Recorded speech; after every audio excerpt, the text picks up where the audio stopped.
We are live once again, and welcome back to the fourth and final episode of this current series of chats on disruptive leadership. And I'm here again with Paul McCarthy. He's a speaker on disruptive leadership, a catalyst and author of Fired Leadership. And as I said, this is the fourth of four sessions. We had three sessions in August, one on the 3rd of August, where we discussed why we need disruptive leadership. We had another one middle of August on disrupting the myths of disruptive leadership, and then one at the end of August on the role and value of disruptive leaders. And we've had a bit of a break, mainly because of my end. And we're getting into session 4 today, which is how to identify, cultivate, and embrace disruptive leaders. And welcome, Paul. So maybe just get straight into it. How would you advise organizations to go about identifying disruptive leaders?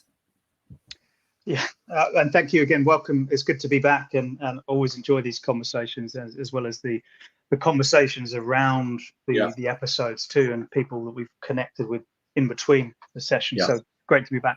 Yeah, I mean, and this is a growing topic in terms of people being educated and the awareness raised about disruptive leadership, because I just want to, if I leave anyone with a message before we talk about this and after, it's that we need a different kind of leader for the future, right? And even the authors of the report and some of the research that we've referred to throughout from Korn Ferry, in fact, I put a post out this morning about it. A revolution in how companies develop leaders is vital for closing the leadership gap.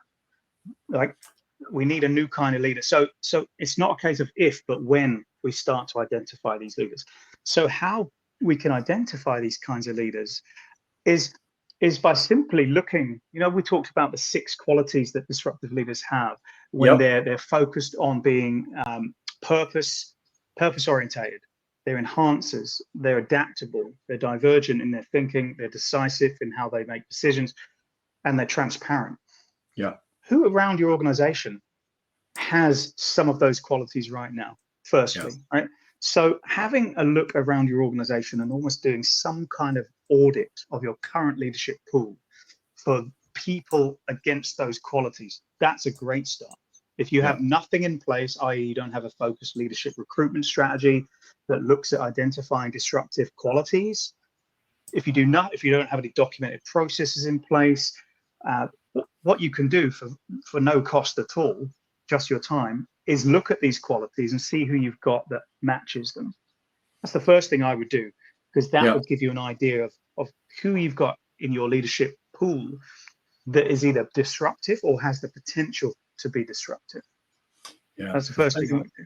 I think that's interesting. And I wonder how many organizations, though, are brave enough to do that, or have even thought about doing that. I mean, and the reason for that is, you and I, we've discussed that, we've worked in organizations, and there's such fixed mindsets about leadership, and that, in the worst examples, the most toxic example, it's leadership is about, hierarchy, and it's about position, and it's about I told you so, and that obviously inevitably results in maybe a lack of open-mindedness about the fact that leadership isn't a position, it's mindsets. And some of the smartest disruptors thinkers, I've worked at tech companies. Sometimes they are the person you would least expect. It would be the tech, the tech person who is focused on one little area, but because they have time on their hands, and because they use the Disney concept of creative thinking, that they do think out of the box. And so it takes, I guess that brings me onto the second question. How do you get organizations to cultivate this, to get over themselves, to make the effort to do this, to go beyond the usual, let's regard hierarchy as the inevitable, totem of success? How do we get organizations to cultivate disruptive leadership? Yeah, I think we need to step back first. I think we need to ask questions of ourselves in organizations that pertain to, what is your organization's strategy for growth? Where do you want to go? Where do you want to focus on? Yeah. And as part of that, what capability do you need in place to help accelerate that growth? And also, if you do those two, what puts you at a competitive advantage as an organization? So firstly, you need to understand where you're going, what your strategy for growth is.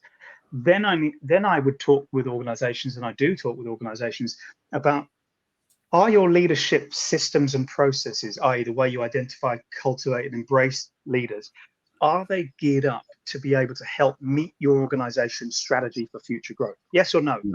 It's a simple question which has layers and layers of bureaucracy and politics around it, but it's a simple question. Does the leadership team and leadership talent that you've got right now equip you and position you to differentiate your organization from others to sustain a growth trajectory? Yeah. And if it's not, then we have to deep dive and have more of a conversation. So the way to cultivate is to really go back to basics and ask yourselves, what are your plans for growth? How do your leaders help you right now or not? And actually then, what role do you want these kinds of leaders to play? And then you have to answer the question, okay, if we can see how these leaders can play a role and help us, how do we assess their effectiveness? What do we need to do to measure the way that we're identifying, cultivating, and embracing them works? Because again, if we do that, we differentiate our organization, we prepare our organization for future capacity and capability demands. Yeah. And we've also prepared our organization to meet future challenges, Simon. Yeah, absolutely. Absolutely. And, you talk about future challenges. I often talk about, this concept of 21st century leadership, and it's all about the biggest challenge all organizations face is growth, as you say, because there's so much competition, etc. And for growth, you need to differentiate, you need to innovate, and you need, different ways of thinking, which is disruption. And I talk about the 6 C's of 21st century leadership. Cognizance, which is ensuring that your personal biases, personally and organizationally, don't influence your thinking. Don't, not too many blind spots. So that requires open-mindedness. Next one is curiosity, which is that creative, disruptive mindset, respectful questioning, cultural intelligence, collaboration, commitment, and courage. So very similar to what you've been talking about. And it's easy to use these words, right? But I guess that brings me on to the embracing part. Do you see many organizations embracing this, or sensing that this is something they could embrace in the work that you do? What do you think about the embracing part? Yeah. So before I answer that, I just want to reiterate again that of the research out there, it's very clear that we need a different kind of leader to navigate the future. There's also another clarity around the leaders that we have right now and the systems to identify, cultivate, and embrace them don't work that effectively. Yeah. And when we look at disruptive leaders, they create opportunities. They can create opportunities quickly. They bring ideas at a rapid pace, and they're able to adapt quickly to change. So again, they're the kind of leaders we need. So honestly, Simon, I think the thing that's getting in the way of fully embracing disruptive leaders and disruptive talent is that few organizations, really understand what the term means. Yeah. They keep getting bogged down with the fact it's a negative, right? The other thing that has come out recently, and this is really interesting for me, is that everybody, and even one of our our questions in the post asked it, do we need disruptive leaders all the time? Does every leader have to be disruptive? And again, I think that's linked to number one, which is a lack of understanding about what the term means. Yeah. We need, in order to embrace disruptive talent, we need a complete conversation around raising awareness and dispelling myths around this term. Yeah. And every organization is going to define a disruptive leader differently. And because of that, there's no one definition that fits all. We know that. And when you have a unique organizational, an organization that defines disruptive leaders in its own unique way, it then has to prepare itself and its infrastructure internally to be able to identify, cultivate, and embrace them. Let's be very clear. This is not just a one size fits all. Stick this on your organization's approach to leadership and you're great. This is not a one and done. This is about changing and evolving and sustaining organizational leadership culture that prepares its leaders for the future. Yeah. It doesn't happen overnight. So it's an easy question to ask, but it's a harder one to answer, because 3 or 4 organizations in the last 2 weeks that I've been talking with all get weighed down by, yeah, but, you know, Yeah. the term still is negative. Yeah, no, I agree. And I agree. And it's interesting. I've got on my screen here a quote from Marshall Goldsmith, who's the world's #1 leadership thinker. And I think if organizations saw it from the perspective of what he's trying to get across, I think might be more doors might open. And he says, because he's talking about disruptive leadership, and he says, to be successful in tomorrow's world, disruptive and empathetic leadership, to be successful in tomorrow's world, which is where we're at today, leaders have to embrace global thinking, cross-cultural diversity, understand rapidly changing technology, rely more on collaborations, and be facilitators rather than experts. In other words, they need to be catalysts for change and progress and forward movement. And I think to be honest with you, I think it is a lot about language, Paul. I think it is. And for some reason, this term disruptive, anything to do with disruption, as Mike Stevenson's saying on the screen, you know, it's something that kind of, it's disruptors are feared, you know, and yet when you look at periods in history where we've needed positive change, it's the disruptors we turn to. It's ironic. It's just, I think it's the language. And I'm chuckling, and allow me, if I'm able to just pick up from Marshall Goldsmith that comment. Yeah. Marshall Goldsmith is one of the endorsers of my book, and which is talking about disruptive leadership. And I'm just going to read one of his endorsements.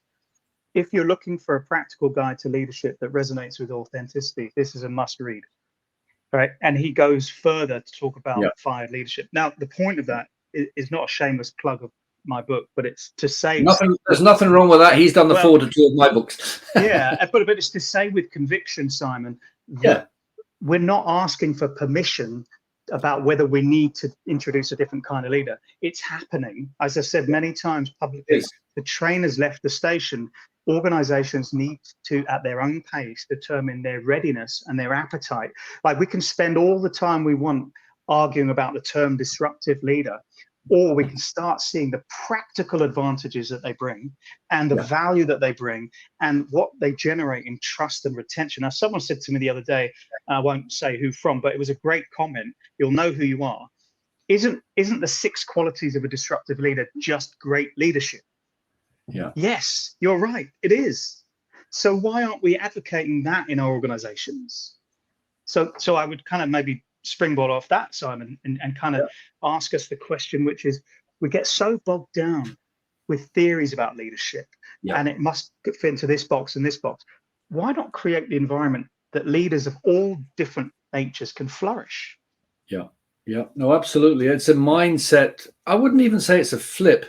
It's not thinking out of the box. It's creating a new box. You know, it's creating a new way of thinking, or a new way of giving yourself permission and forgiveness. And I might just get a little bit more controversial. And I know that you've posted quite a few things recently, and somebody who we both know raised a few questions, and I might just ask you what you think. And let's get a bit more controversial here and align politics with business. And so the first question is, in the world of politics, we've experienced, and we're still experiencing, the and I'll put this in quotes, disruptive leadership, close quotes, of people like Donald Trump and Bolsonaro, Putin, Orban, and Johnson and Modi, and the list goes on, right? And for most people, most, if not all, those names might have negative or extremely disruptive connotations. Are we saying that the time has come for similar disruptive leaders in business? We need much longer than like another 20 minutes for this conversation. And I'm meeting Mike later, actually, Mike Stevenson. So Mike, maybe we can carry on this conversation when we meet in the cafe that we're meeting. I think, again, there's a misinterpretation of what we mean by disruption, right? Yeah. Well, I'm not going to sit here and suggest that the likes of Donald Trump and Vladimir Putin are the types of disruptive leaders that we need in the future of business.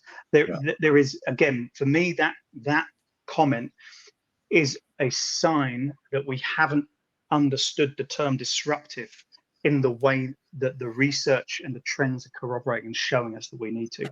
Disruption for the sake of disruption is not what I'm talking about, not what the other scholars are talking about. Yeah. Disruptive leaders, by their very nature, as I said, they're focused on a bigger purpose, a bigger mission. Their role is to create the space where everybody's heard. Now, you tell me, of those politicians you've just mentioned, do they create the space for everyone to be heard in a no judgment way, no blame, fear culture in place? They don't. So I guess it's like oranges and apples. Like, where you trying to apply one definition and put it into another organization. It doesn't work. So this is why I say we need to look at this individually. Each organization will have different approaches, its values, its principles, its ways of working, that will jar with some and not be appropriate for others. So I would say that we need to separate the two. But what I would say is the time has come for us to look at the disruptive individual in a different way. Yeah, no, absolutely. I think you're right to put it that way. I think that's a really good way of demarcating the two. And, you know, I mean, Harvard Business Review have just done a recent survey on what they think are the leadership skills that are most needed. And the top 5 are communicating powerfully and prolifically, driving results, solving problems and analyzing issues, displaying high integrity and honesty, and inspiring and motivating others. So, yes, the change management, the forward thinking, the driving for results, the disruption in terms of getting better results are key, but you have to bring people on with you from an ethical, non-egotistical way, which is what you're saying. And I think that's how you demarcate the two. Mike's saying disruptive leaders paint a vision that transcends time and grow leaders in their sphere of influence. Political leaders are driven by knee-jerk responses. Political leaders are driven by ego-driven reaction rather than responses. Yes. The next question I'd say is, what is the fundamental difference, right, between those kind of political leaders and the best case disruptive business leaders? If you're going to identify the key differences, what are the key differences? Well, I think Mike just referenced it one of his words in what he mentioned about ego. This is, again, a myth to dispel about disruptive leaders, Simon. They're not motivated by ego. They're motivated by something bigger. I don't know any politician that hasn't succumbed at some point to the ego-based leadership landmine they've stepped on. Now, not all politicians start entering politics with that, of course. Many start in a noble context and with noble philosophies, but something along the way shifts them. And so I'm generalizing, of course, but I want to make this much more around, you know, how do we embrace this kind of talent in our organizations today when our systems and processes, quite honestly, are outdated. We're looking through a different lens. And so I think for me, the key difference is that if we understand what disruptive leaders are motivated by, we then start to see them in a completely different light. And that's the difference for me. So leaders in the political sphere who are disruptive are perhaps part of a system that's broken, that they've inherited, and they try and change it, they get turfed out, right? There is a similarity with disruptive leaders in business. They see challenges, they try to evolve them, they get labeled, marginalized, turfed out. But what about here's a random idea to anyone that's listening in the HR field. What about if every new leader that you onboarded, you had a disruption toolkit, right? How that leader can successfully navigate disruption in your organization. In fact, why don't you develop one of those with your most disruptive leaders right now and use it as a benchmark for identifying, recruiting, onboarding disruptive leaders? And again, what this does is it starts to build a culture where this kind of leader is now normalized. Yeah, absolutely. And absolutely. And, you know, for me, it's about collaboration and innovation. And, you know, it's about thinking in a different way. It's about mindfully thinking and delivering through a different lens, as Mike is saying, if the old lens isn't working. And I guess my next question then is, you know, what do disruptive leaders in business, ideal disruptive leaders look like, who fill the gap that, say, people like Tim Cook and Zuckerberg and Jamie Dimon maybe cannot fill? What do they look like? What do they look like, or what should they look like? Yeah, and this is another interesting theme Be that's like. surfaced. Yeah, and I guess, you know, the short answer is it depends. The other answer is no one size fits all. But the longer answer to answer your question, and I've been asked this 3 or 4 times in the last week or two, is because people are looking at, there must be that archetypal disruptive leader that we hang everything off. Well, the answer is no. They're characterized by these 6 qualities that I've talked about through and through these live streams. You know, purpose focused, they enhance, they're adaptable, they're divergent, they're decisive, they're transparent. It's up to you as an organization to take the 6 qualities of a disruptive leader and say, who do we have in our profile now of leaders that fits that? Now, I would ask you, if you're listening to this and you're curious about these 6 qualities, ask them what they're motivated by, firstly, right? What drives them? So that's, you're finding out about their purpose, right? How do they create an environment that anticipates and embraces disruption? You'll find out that they're big picture thinkers, they're enhancers. How do you get them to adapt their own approach to keep up with the demands of transformation? You'll know how adaptable they are. Where do they push boundaries? What are they doing when they push boundaries? You'll know how divergent they are. How do they make decisions? How do they face ambiguity? You'll know the decisiveness. And then the one I love, which is, again, another, you talked about being controversial earlier, but this is also controversial. Disruptive leaders do not play the political game. So ask them about that and see what their approach is. So I'm telling you this, Simon, because I think there's no standardized cookie cutter approach to what a disruptive leader is. But I guarantee every organization that's out there has disruptive leadership or non-leadership talent in there, because if you look at them through these 6 lenses that I've just outlined, you're not just demystifying the term, you're actually saying, well, isn't this the kind of leader that we want anyway? Well, yes, it is.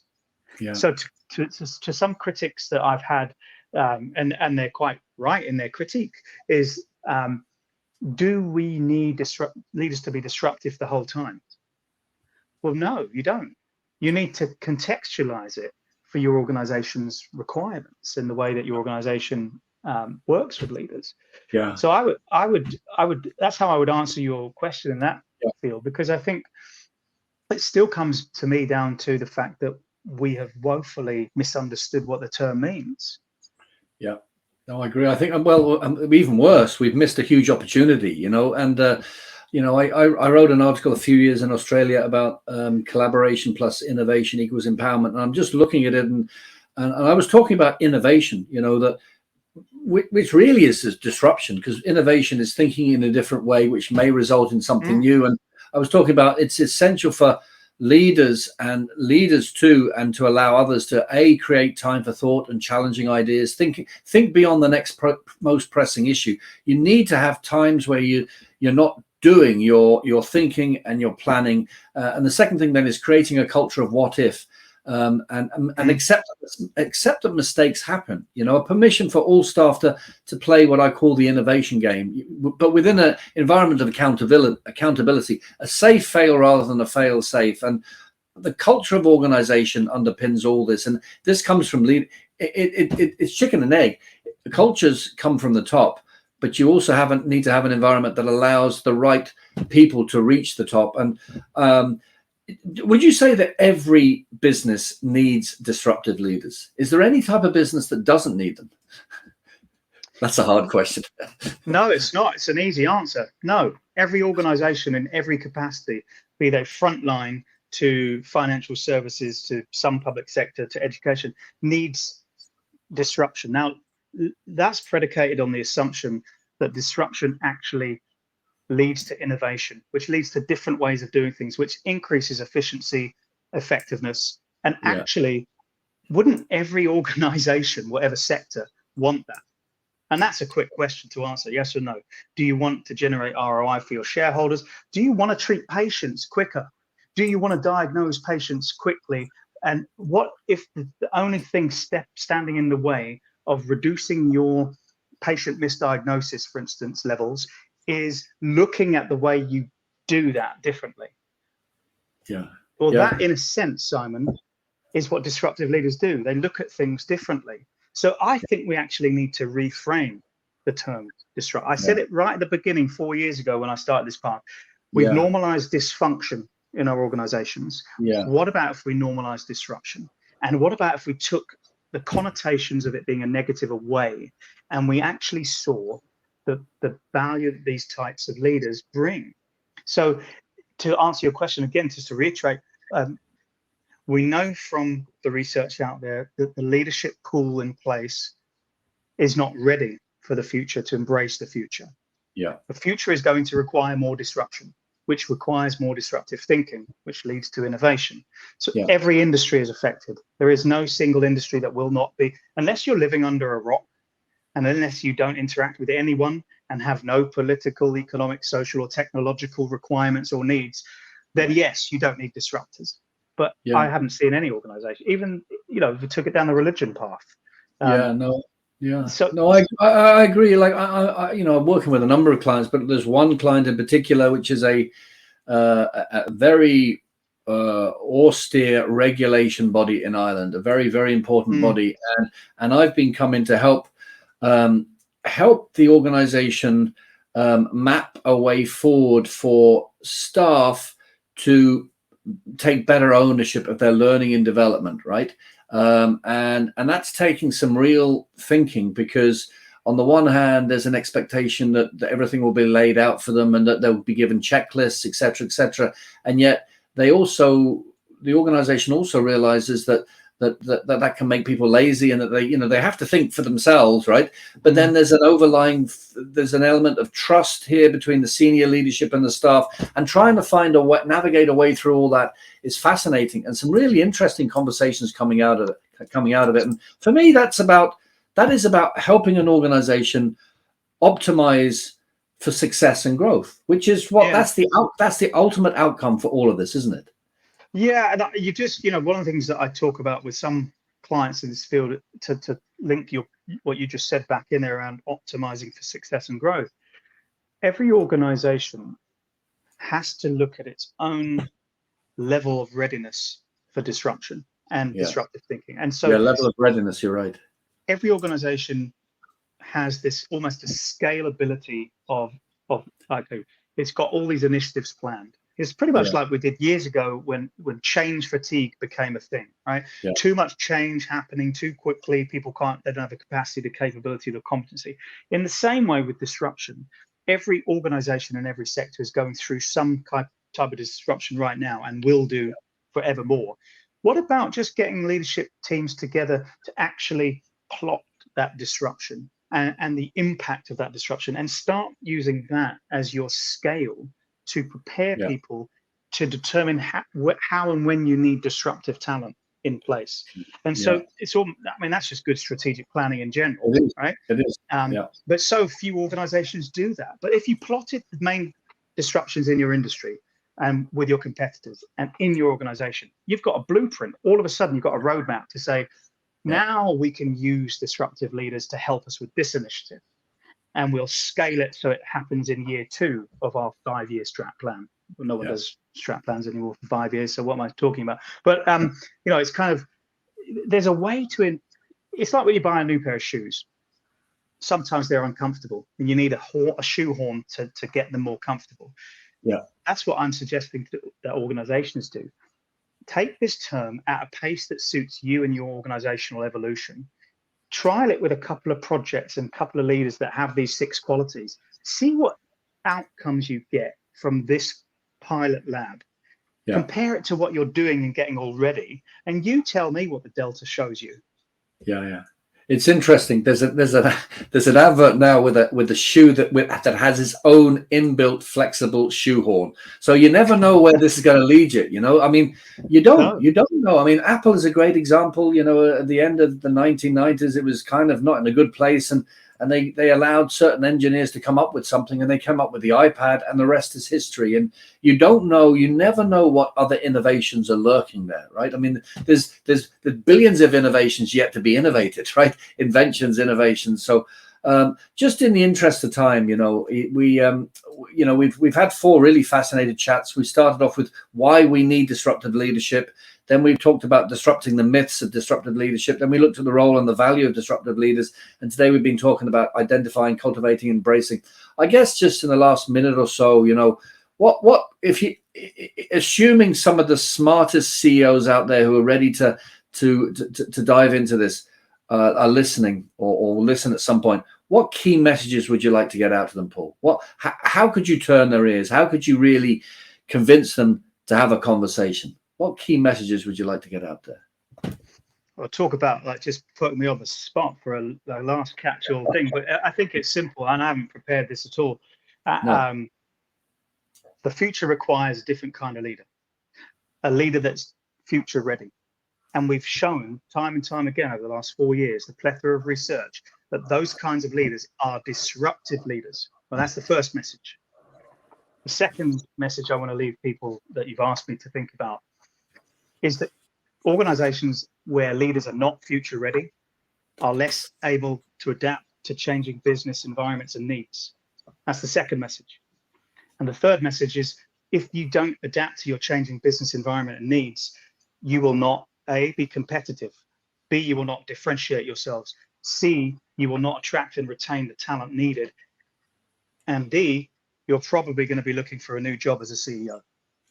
Yeah, no, I think that's a smart way of putting it, and it's all about, I often talk about balancing the 4 R's of business: revenue at the top, reputation, risk, and it's driven by relationships. It's all about people. And if you don't have the right people behaving in the right way, using the right language, having the right visions, the right culture, communicating the right way, that pyramid of revenue, risk, reputation can quite quickly fall over. So I think that's a great way of summarizing it, Paul. And just before we wrap up this mini series, how can people find out more about the work you're doing or connect with you? Just remind us. Yeah, thank you. I mean, obviously I'm on LinkedIn quite a lot, so you can find me, Paul McCarthy, on LinkedIn. You can find me through the website, paulmacleadership.com. And at some point at the end of November, 28th of November, my first of 3 books is coming out. So we're starting a whole series of campaigns around that with some amazing people who have endorsed the book, including you. And so there's a tidal shift coming. And so my question to you is, do you want to be an early adopter, to whoever's listening to this live or in retrospect? Do you want to be an early adopter? Do you want to be in the mainstream, or do you want to be a laggard? But it's completely up to you. And so there's so many tools and resources and amazing people out there do some amazing stuff in this area that we can't ignore this for much longer. And so, I'm just a catalyst, one of many that's surfacing. And I would encourage people to reach out to me, for conversations, because we're all at different stages of maturity on this path. And so I love having conversations with people to see where they're at. And so, approachability is one of my distinguishers. People could talk to me at every different level, and I think that's what I'd like to leave it with.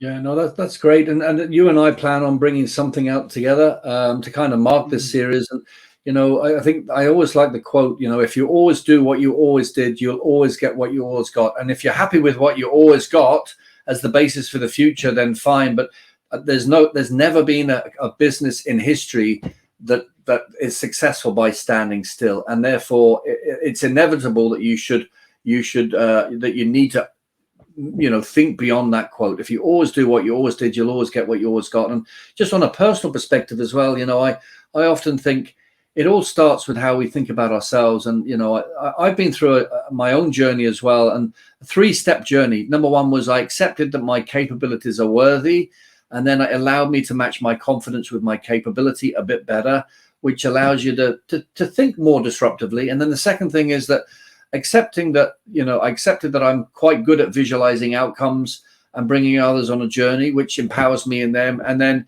finally, and this is something that a guy called Scott Bullard mentioned to me, which has never left me, accepting and being comfortable that success is not in the middle. It doesn't lie in the middle. In other words, you have to get comfortable with being uncomfortable and not always like. Success doesn't sit in the middle. And I love that way of thinking. So they would be my three personal stages. And Paul, it's been great chatting with you. And I know we're going to chat more and people will see more. And thanks so much for the time. And thanks for Mike Stevenson for being with us directly on the program today with comments. A lot of other people have been watching and tuning in and will after the event. And thanks everybody for your comments. So thanks, Paul. Any final word from you, Paul, at all?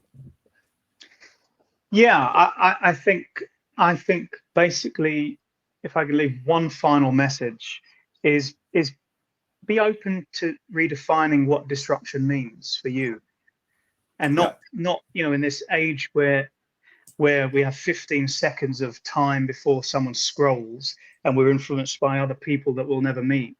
What do you think of the term disruption? How does it apply to you? And look inward. That's what I would say. Absolutely. Initially. So thank you for you, Simon, being you, and for the time you've taken and the risk and the disruption you've caused by having this live stream, and everyone who's listened and commented. It's really appreciated. Thanks very much. Take care, everybody. Thank you. Take care. Bye. Thank you. Bye-bye. Bye-bye.